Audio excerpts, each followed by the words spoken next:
Hey everyone, it's Jeff Haynes with Tech Bargains, and today I'm going to show you Crackle. It's a free entertainment app on the iPad, iPhone, and iPod Touch, and it's pretty new. It only came out about a week and a half ago.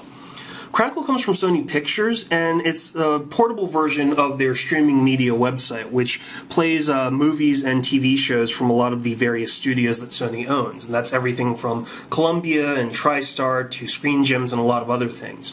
The content on their website winds up rotating out on a monthly basis, and in theory that's exactly what's going to happen with the app, although of course nobody really knows since it's really brand new.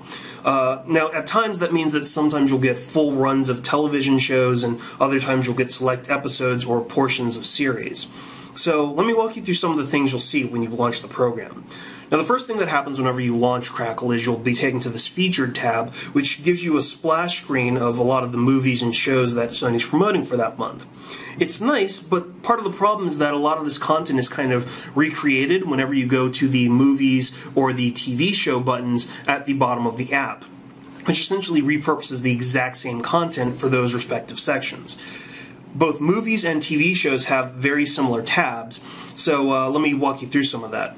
The Featured tab that's currently highlighted indicates a lot of the things that Sony's promoting once again, with a lot of the pictures and posters from that movie or that TV show, so you can easily see which one is there and you can select it and start watching. The next one, the most popular tab, probably indicates things that a movie or a TV show that have been watched frequently by a lot of the Crackle users. Now I say probably only because there isn't a rating system or a scoring system within the app, so there's no way to actually know why something is more popular than others. Adding that really would have cleared that up for a lot of the users.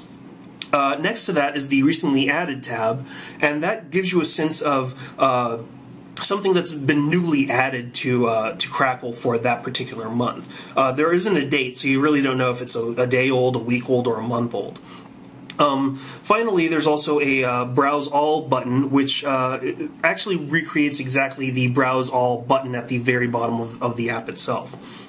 This takes you to an alphabetical listing of everything within movies, as you can see, television shows, original content that is Sony produced content for different websites and shorts, and collections as well. So you can get things that are kind of grouped together in different categories. So for instance, if you're interested in seeing what blockbusters Sony might be offering, or even award winners, let's say, you can click that and see, you know, these are things that probably won Oscars, you know, Golden Globes, things like that, and you can select any one of those and check it out. It's actually kind of an interesting way of seeing how things are grouped together by picture. You can also filter a lot of these things out. So for instance, if I go back to movies and say I don't like comedies for whatever reason, I can select that and exit that, and it will immediately remove any and all comedies completely out of the index. Now, I would never do that, so I'm going to just reselect that. But that's what you can do. You can also immediately leap to any part of the index by tapping the right-hand side of the screen, and that will hop you back and forth between different items in the index based off of the letter or the alphabet. And you can also search for different movies by just entering it into the search box up here.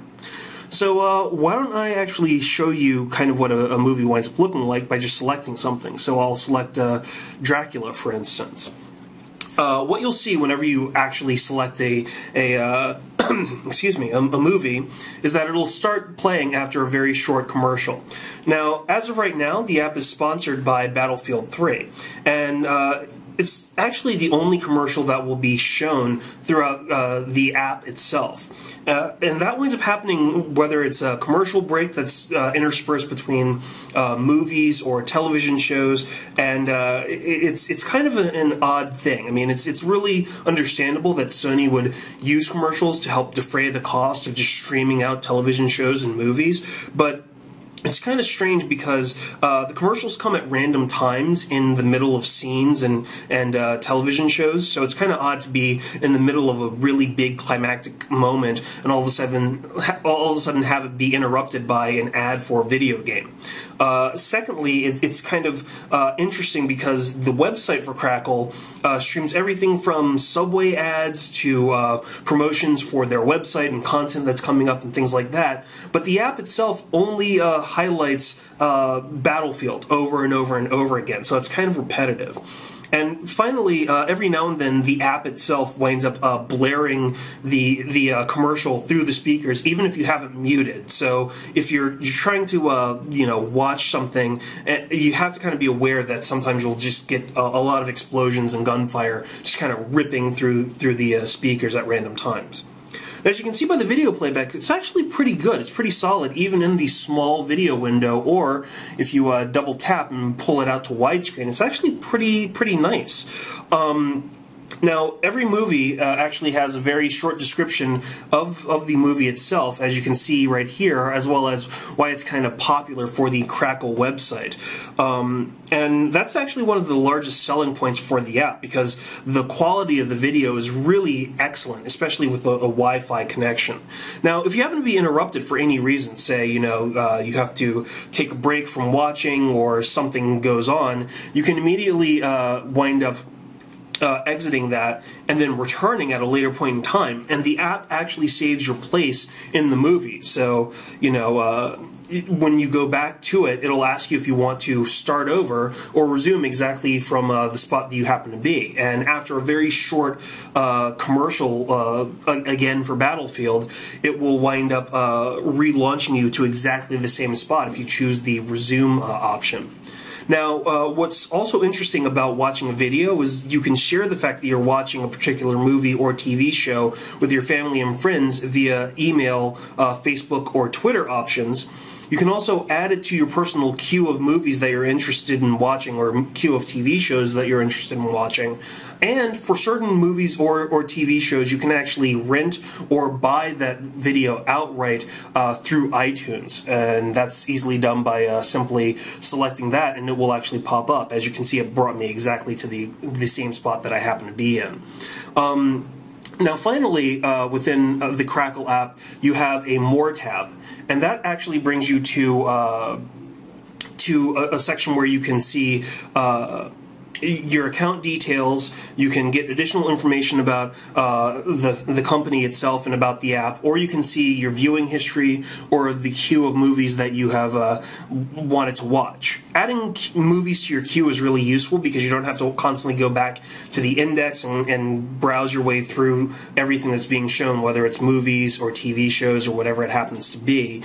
And you can add files to your account, and it's usually really important to have a Crackle account so you can watch rated R content or things that might be overtly violent or whatever it happens to be. But if you happen to have a Crackle account and you create a queue, that queue is synced up across any medium that you wind up accessing the website through. So if you happen to watch it on a computer, an iPhone, an iPad, whatever you want to watch it on, you can easily access that.